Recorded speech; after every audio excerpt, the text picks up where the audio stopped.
Hi, everyone. It's Margaret Manning here with lifeafterdeath.com. Lifeafterdeath.com is a community of people who are interested in the topic of life after death, near-death experience, reincarnation, and other topics related to that aspect of spirituality. And we ask questions. We ask questions honestly and openly, and we invite guests to join us to share their expertise in the conversation. And my guest this evening is Linda Backman.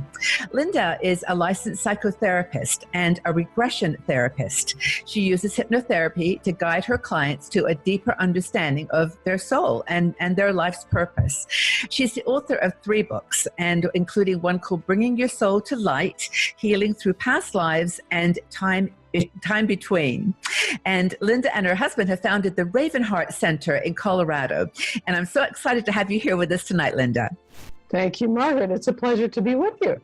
Well, we've got so many people that are fascinated by the topic of life after death. And, we talked in a previous video about how people use your hypnotherapy sessions, your soul regression therapy, to understand about life after death and whether it's real. But I'd like to ask you, how this whole point of understanding our past lives, what's the point? Why would you want to do that anyway? Why do we want to investigate? That's great. What's the point is perfect. I think what's the point, it requires just a quick comment from me, I think, about the foundation of the soul. So what I have learned from 26 years of guiding clients into past lives and to work at their soul level is that essentially as a soul, we're required to learn. It's almost like a child is required to go to school until a certain age to be educated. The soul is not perfect. The soul, this I know flies in the face of some Western religious traditions. We come into body to learn and to grow, and we grow if we choose through the use of our free will to gain wisdom lifetime to lifetime. The word karma comes in here. So we're all, we come into the body, we make free will choices. We don't always make perfect free will choices. Yeah. And so we gather karma that we can balance in our lives as we move along. And we also gather dharma, which means what have we learned in past lives that shows up in our current life. So essentially, the value and the beauty of discovering one or more past lives is, how is a past life affecting me today? What might I need to change in my life today that would balance karma from a past life?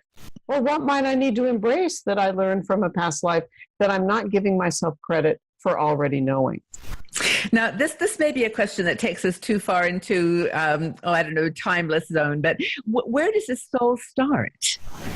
The soul starts at what we might call a divine level. The soul, we might say, is an aspect of divine energy. And, listeners can use whatever term fits for them. They can call it the source, Great Spirit, or God. But the soul starts as you might say, a fragment of the highest frequency of energetic wisdom, energetic power. That is what we are as a soul. But again, we're required to keep going to school. So you say that we're here to learn. What are we here to learn, do you think? What is the end game? What do we get an A? How do we graduate? Okay, good question.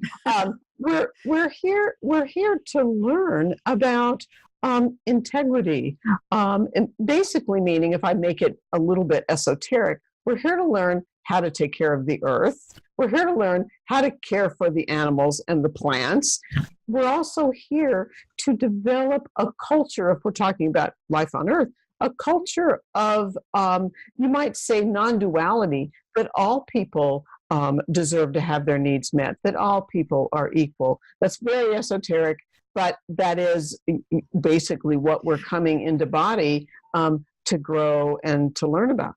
So is the mission on an individual level? Is it our soul that we're here, or is that process of learning somehow fueled by relationships? Oh, wow.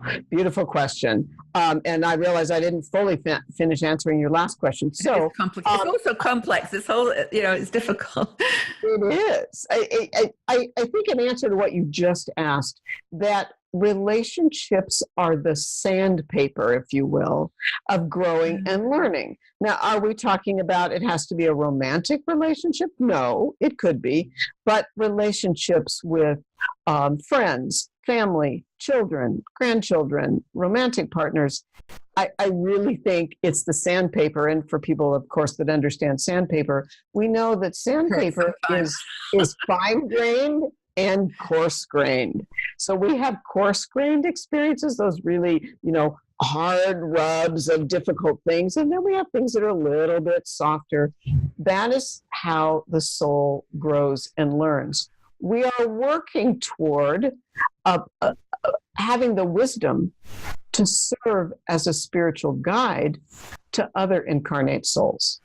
So in the work that you do with these soul regression sessions, and we talked about in the previous video, like specifically what you do, what are the lessons that you learn from going through that and from understanding that this life is just one in a chain of experiences and lessons? What are the lessons by going back and looking at your past life can you make? Well, I'll give you a theme or two that I notice that shows up moderately often as I guide clients pretty much week in and week out. So one theme is that all of us come upon circumstances in our lives that are challenging. The death of someone close to us, a serious illness, a loss of a job, those kinds of things. What do we do with that? And I find it's fairly common for clients to discover they had a past life where someone walked out of their life, or a spouse died, or a child died. And these can be challenging experiences. What do we do with that? Do we just fall into deep depression and never come out of that and live our life, in some sort of all by ourselves? That does show up. Mm-hmm. Or do we deal with our emotions, work through what happened, and progress beyond that? So that's a common theme. So a lesson really is to, in life, build resilience and perspective on things that are happening to you. So I guess our past life is giving you a longer perspective that it's not going to work out this time. Take that learning to the next stage.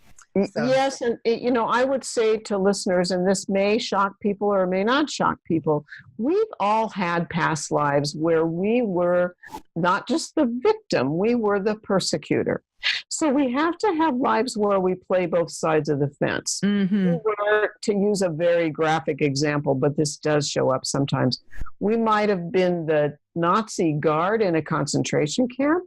And then we might have been the person who died in a concentration camp.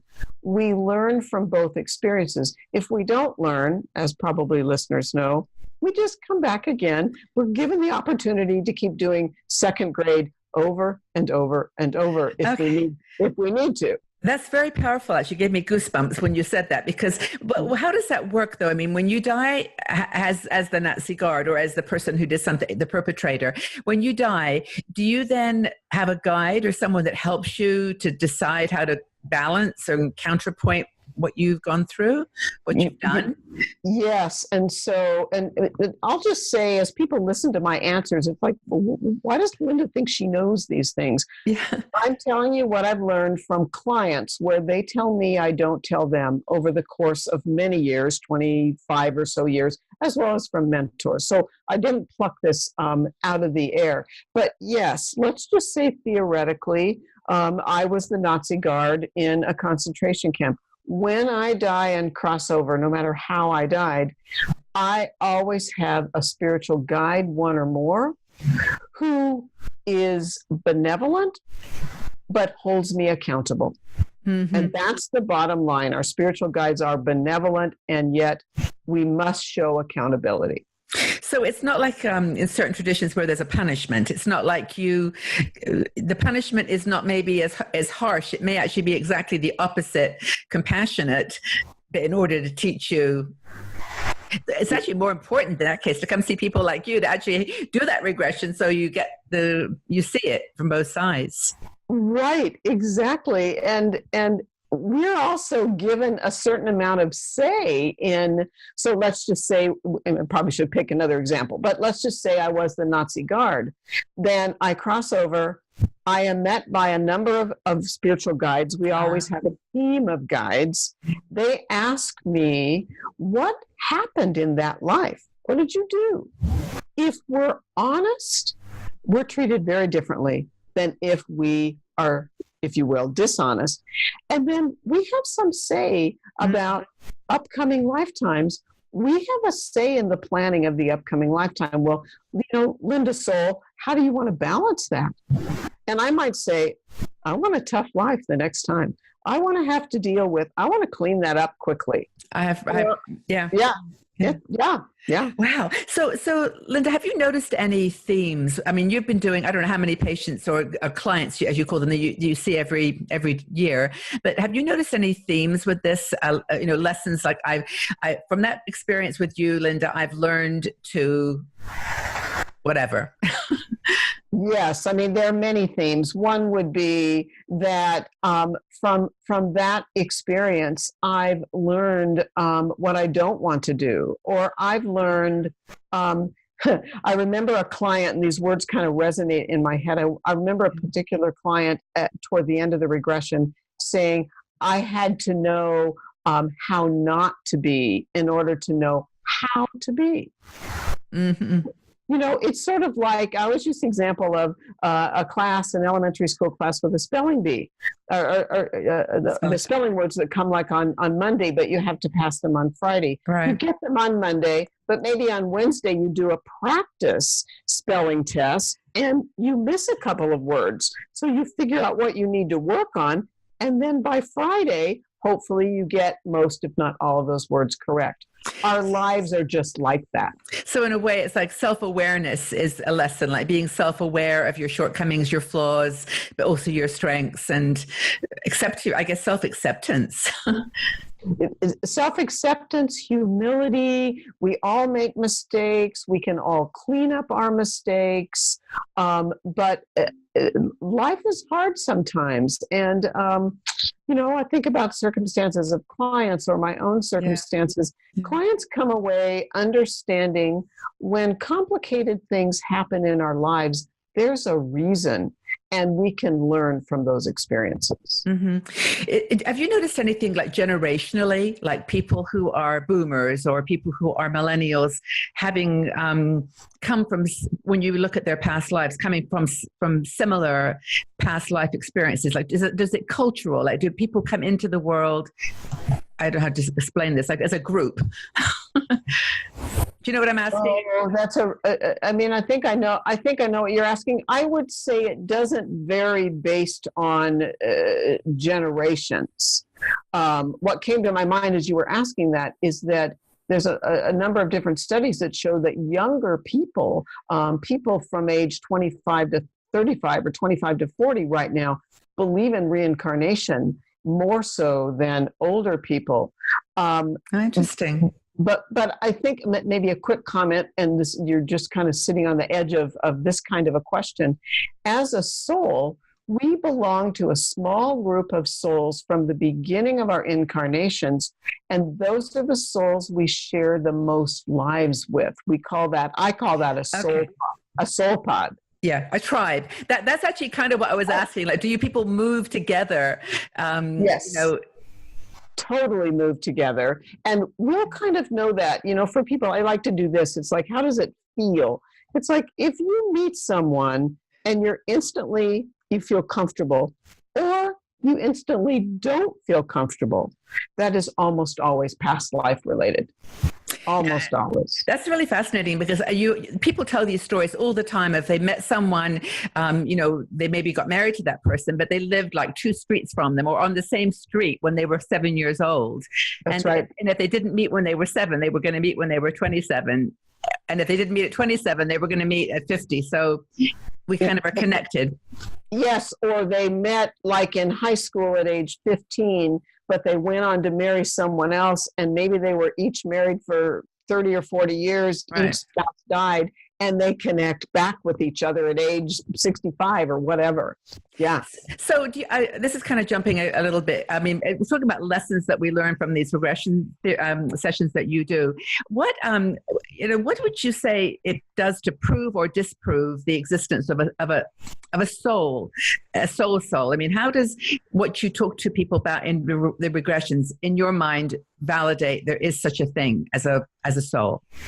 What are the qualities of a soul that appear in these regression sessions? Well, when I guide the longer regression, between life soul regression, which is past life, and then following the soul's journey at the end of the past life, we literally work at the client's soul level. And that soul has frequency, has color, has spiritual guides, has awareness of how and why they planned their current life, what they're working on.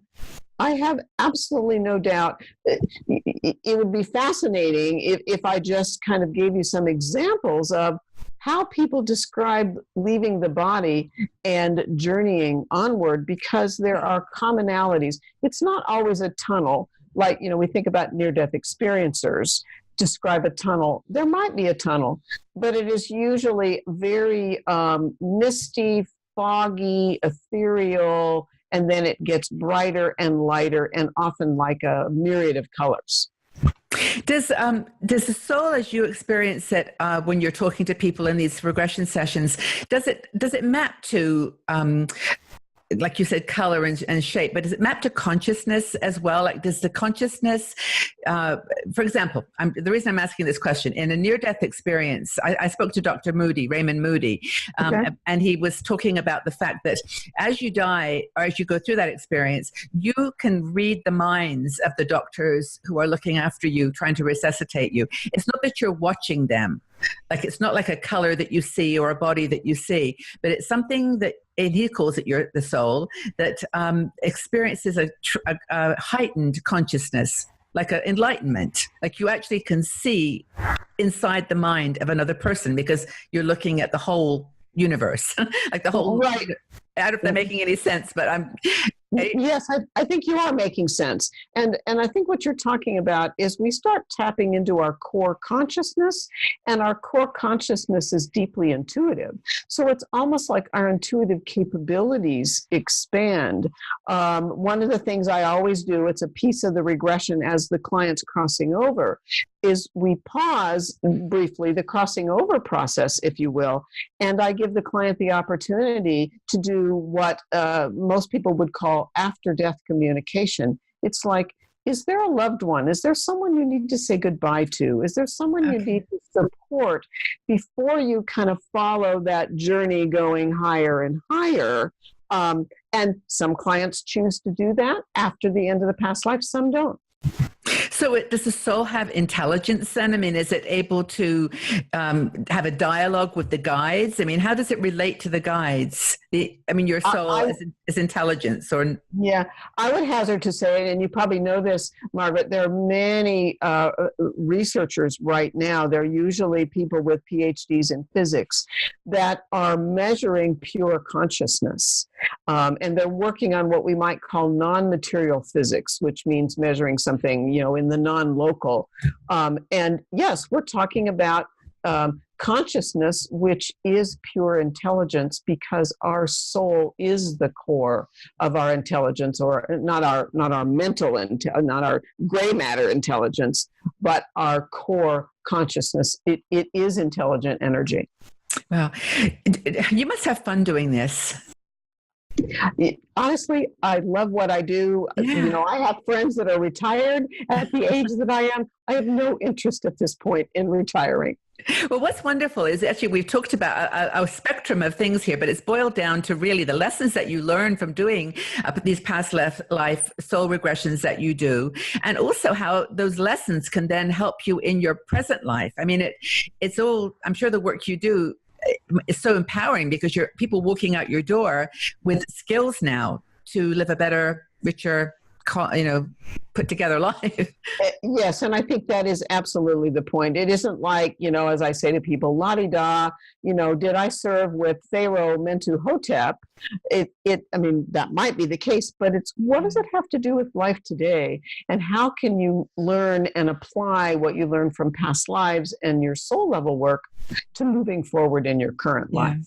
Have you kept friends with anybody from your patients who has come back either, 5 years later, 10 years later, and said to you, that session we did made me change my life in this way or that way? Oh, honestly, often that comes up with clients who either come back for a subsequent regression, but I also train people in the regression work that I do. That's all on my website. So those people will come back and say, I had a regression with you, Linda. I decided to be trained. And I've moved in a direction in my life I never thought I would. Now, that sounds wonderful. Now, you've got 3 books that you wrote. I mentioned the first one, the one that Bringing Your Soul to Light. What are the other ones that you have written? So the second book is The Evolving Soul, and both Bringing Your Soul to Light, book 1, and The Evolving Soul are, you might say, broad-based books filled with client material, all about how do we plan our lives, who are our spiritual guides, how do we grow and evolve, et cetera, et cetera. Okay. Then book number 3 is called Souls on Earth. And I think we'll get into this in a subsequent interview. It's all about, are there souls that come to Earth that primarily do not incarnate on Earth? They incarnate in other places of great intelligence in the spiritual realm. Why do they come here? That is going to be a topic that we're going to discuss in the next interview. And I'm so excited I'm really happy that we had this when went through the books, because that one in particular, I'm sure will fascinate a lot of people and a topic that not many have thought about. So it's going to be a wonderful chat. So, Linda, thank you so much for all of your insights and wisdom. We should tell people to go out to your website. It's ravenheartcenter.com with an ER, center. Is that how you spell it in the States? Yeah, it's ER in the United States. That's right. Ravenheart Center. You've got a couple of video presentations out there that people could just get a taste for what you're doing. And also, Linda does work all around the world. I, first of all, said that she worked in the United States or in Boulder, Colorado, but she also does sessions with clients all around the world in the United States. So if you're interested, be sure to get in touch with her. If you enjoyed this video, please subscribe to our Life After Death YouTube channel and visit our website at lifeafterdeath.com. We are a community of people who are fascinated by the topic of life after death and subjects like near-death experience, the afterlife, reincarnation, and spirituality. Together, we are exploring and discovering these topics together with curiosity and an open heart.